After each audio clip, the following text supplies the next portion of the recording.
神が創造を行う理由があることを理解することは重要です。神は理由もなく世界を創造するわけではありません。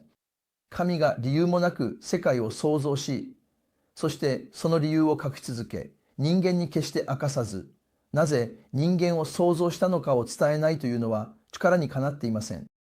では、その目的は何でしょうか。むしろです。神はそれを人間に明かし、人々に伝えました。神はそれを虎を通じて伝えました。神はシナイ山でそれを明かしました。神はモセに語り、町に伝えなさいと言いました。これが人類の使命です。